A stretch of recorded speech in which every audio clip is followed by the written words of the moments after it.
qui s'affirme à travers notre histoire partagée qui se reconstruit et notre volonté commune de rendre à nos peuples la vérité qui leur a été longtemps confisquée. En ce jour de recueillement pour la nation, nous sommes réunis sur cette terre meurtrie de Thiaroye pour rappeler que la vérité ne s'efface jamais. Elle finit toujours par réclamer justice.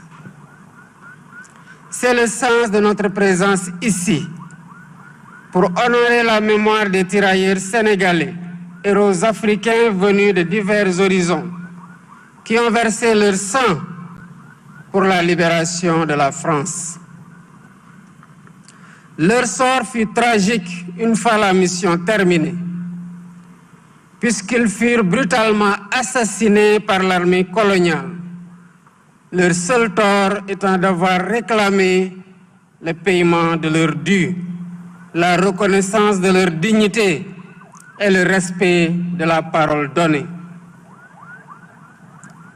Aujourd'hui encore, nous honorons leur sacrifice et affirmons que leur combat pour la justice et la dignité ne s'effacera jamais de notre mémoire collective. Si le massacre a eu lieu ici, sur le sol sénégalais, le sang versé fut celui de l'Afrique. Dès lors, commémorer Thiaroye, c'est reconnaître que nos destins sont liés. C'est faire de cette tragédie le socle d'une solidarité panafricaine et un pilier de l'avenir que nous construisons. C'est renouveler notre engagement solennel de bâtir une Afrique qui se souvient de son passé pour vivre pleinement son présent et regarder avec confiance son avenir. Je rends un hommage appuyé au comité de commémoration, aux historiens, chercheurs et artistes, aux associations et à toutes celles et ceux qui ont œuvré, souvent dans l'ombre, parfois contre des résistances, pour rouvrir ce dossier longtemps verrouillé. Grâce à eux, de nouvelles pistes d'investigation ont été explorées et la mémoire refoulée de cette tragédie peut enfin être illuminée sous l'éclat de la lumière de l'histoire dans toute sa vérité. Je remercie du fond du cœur les populations de Thiaroye, les familles des victimes et les autorités locales, toutes gardiennes infatigables de cette mémoire. Depuis des décennies, vous portez la flamme et veillez à ce qu'elle ne s'éteigne pas pour que le monde n'oublie jamais.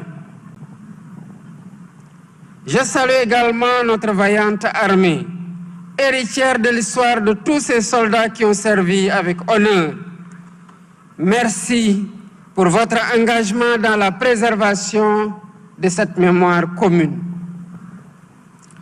Mesdames, Messieurs, chers invités, l'année dernière, à l'occasion du 80e anniversaire, nous avons franchi une étape historique. Pour la première fois, la France, par la voix de son président, a employé le mot juste, massacre. Ce mot juste, cette reconnaissance restitue à l'histoire la part de vérité qui lui a été amputée. Aujourd'hui, nous nous engageons avec nos frères et sœurs africains à poursuivre ce travail de vérité et de mémoire. Je me réjouis de la publication officielle du livre blanc sur le massacre de Thiaroye. Ce document fondamental, fruit d'un travail scientifique et d'une enquête minutieuse, s'appuie sur des archives, sur la parole des témoins et sur des preuves matérielles pour reconstituer les faits et restituer la dignité aux martyrs. Le livre blanc devient désormais une référence incontournable pour comprendre Thiaroye. Il confirme que la mémoire ne peut plus être un territoire de dissimulation, mais doit devenir un espace de justice de réparation morale et de reconstruction collective. Pour poursuivre ce travail, le comité scientifique, pour poursuivre le travail scientifique et compléter l'exigence de vérité, j'ai ordonné des fouilles archéologiques sur le site de Thiaroye, dont les travaux ont débuté il y a quelques mois. À ce propos, la France, par la voix du président Macron, vient de proposer la mise à disposition de son expertise et de son savoir-faire à nos archéologues. Mesdames, Messieurs, pour que cette vérité soit visible, pour qu'elle habite notre espace autant que nos consciences, il sera érigé une stèle commémorative du massacre de Thiaroye entre le camp et le cimetière, afin de réunir les deux lieux de vérité. Cette stèle ne sera pas un simple monument de pierre. Elle constituera le cœur d'un vaste ensemble mémoriel, comprenant une esplanade pour les commémorations, des espaces éducatifs et culturels dédiés à la jeunesse et des résidences pour accueillir des chercheurs du monde venus travailler sur l'histoire et les mémoires coloniales. La stèle fera de Thiaroye un lieu de mémoire vivant, un phare de vérité historique et une citadelle de savoir pour les générations futures. Elle traduit notre volonté de transformer la douleur en force, le souvenir en apprentissage et le passé en levier pour un avenir de souveraineté et de dignité retrouvée. Ce travail de commémoration, ce travail de mémoire dépasse la simple commémoration. Il est aussi tourné vers l'avenir. C'est pourquoi le gouvernement s'engage à renforcer la place de l'histoire du massacre de Thiaroye dans nos programmes scolaires. Nos enfants doivent en connaître les séquences, les acteurs et les récits.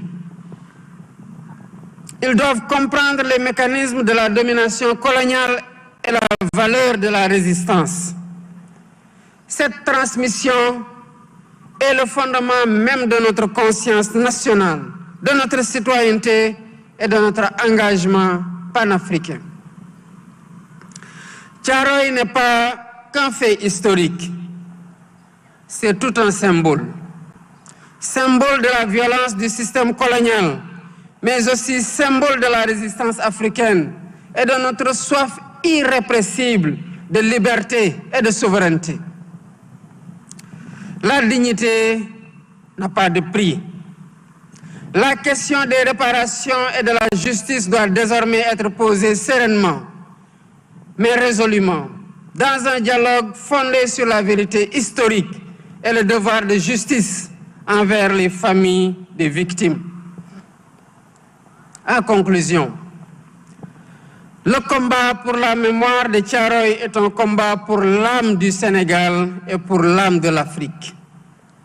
Un combat pour que plus jamais un peuple ne soit nié dans son histoire, dans sa dignité et dans son droit même à exister librement. Pour ma part, je ne ménagerai aucun effort dans ce sens, afin que la mémoire de nos martyrs continue de vivre dans notre mémoire collective et celle des générations futures. Vive le Sénégal, vive l'Afrique unie, libre et prospère. Je vous remercie.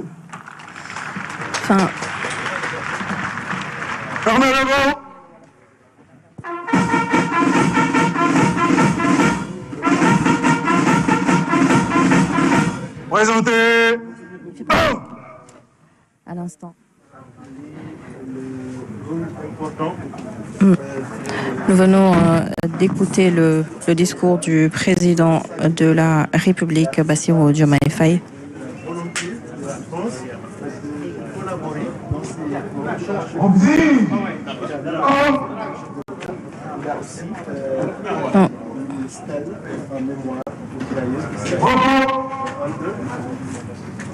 le communautaire et le